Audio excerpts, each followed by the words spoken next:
Hi, I'm Tim. Welcome to Watchbox, and thanks for logging on. If you love this watch, email me, tmosso@thewatchbox.com. It's in the description below. Your purchase and pricing email question line for buying this or any watch you see on any Watchbox platform. Reach out to me directly. Email tmosso@thewatchbox.com for pricing. Today, we're discussing an update to a classic. This version launched in 2015. It is the IWC Portuguese Automatic 7-Day. This is the reference 5007-10. Launched in the last full year of the Portugieser, which was 2015.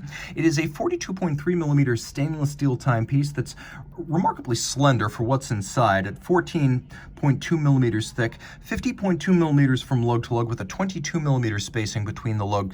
The 5007 is a broad watch, but the Portuguese was born large back in 1939 when the Portuguese importers of IWC asked for a wristwatch that would be as accurate as a pocket watch. Back then, the only way to do that was to use a pocket watch caliber in a wristwatch case, and the world's first purpose-built oversized wristwatch was born. Now, the timepiece on my 16cm circumference wrist has a nice weight to it in steel, but it's not onerous, nor is it oversized where it counts. You can see that my wrist, 16 centimeters, is not terribly broad, but because the lugs curve nicely, they wrap around the edge of my wrist. So even though the distance is about 50mm from lug to lug, I can recommend this watch for a wrist as small as 15 centimeters circumference. It isn't super thin, but because it does feature a concave bezel profile and domed sapphire, you should be okay with a jacket sleeve. Taking a quick look at the hardware and the software, IWC does not short you. This is an Italian-made Santoni strap. You can see the company's signature signal orange on the underside, and note it is made in Italy and brand new. No crimping, no gouging. On the top side, gloss, large rectangular scale alligator leather in black, a little bit of bolstering to give it some volume, and you can see a sheer cut side showing the layers of leather with a monotone black stitch. We have a deployant clasp that is media blasted internally, polished, and then it's also satinated, so it's actually triple finished. You have the satin, you have the polish, you have the media blasting, and it gives you quite a bit of security against dropping while donning or removing at bedside.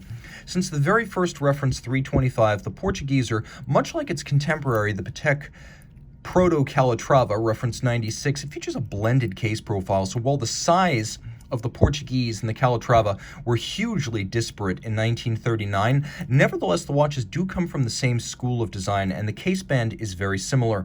Polished lug hoods, relatively slender tapered lugs, longitudinal satin finish. You can see that the bezel is somewhat stepped in from the case band to create a thinner apparent watch. It also features a vertical section and then a concave section, both polished, and you can see there is an IWC Probus Scafusia or Motto crown, a good solid watch made in Schaffhausen. The dial, more elements from that original. You have small seconds, you have a rather stolid and sober font used for the applique Arabic numerals.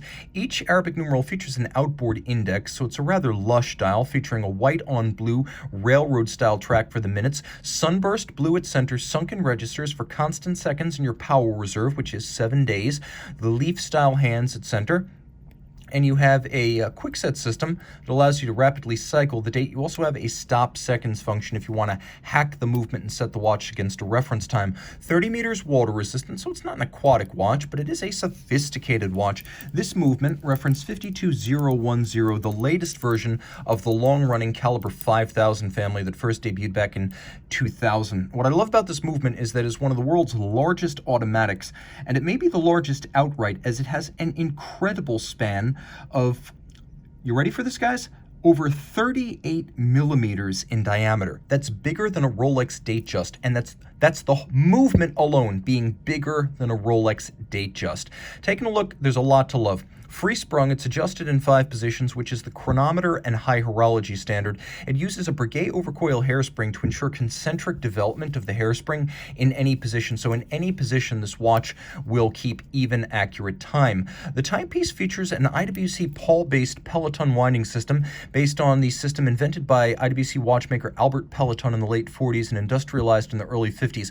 Much like the later Magic Lever, it is a super efficient and robust bi-directional winding system, but the upgrade here is that both the pawl wheel and the pawls themselves are made of ceramic, so no lubrication is required. As a result, no dirt on the movement is produced. That was a problem with the earlier Peloton systems. This watch does not suffer that shortfall. You can see the movement, which pivots on 31 joules, now features two mainspring barrels. As of 2015, it used to be one big barrel, which would cause the watch to run too fast when fully wound and too slow when relatively depleted. With the twin barrels, it has a much more progressive and linear torque development, which allows the watch to be regulated to run much more accurately at the extreme ends of its power reserve. You can see there is a golden medallion set within the skeletonized rotor, and that's a lovely flourish that's distinctive of these 5000 series movements.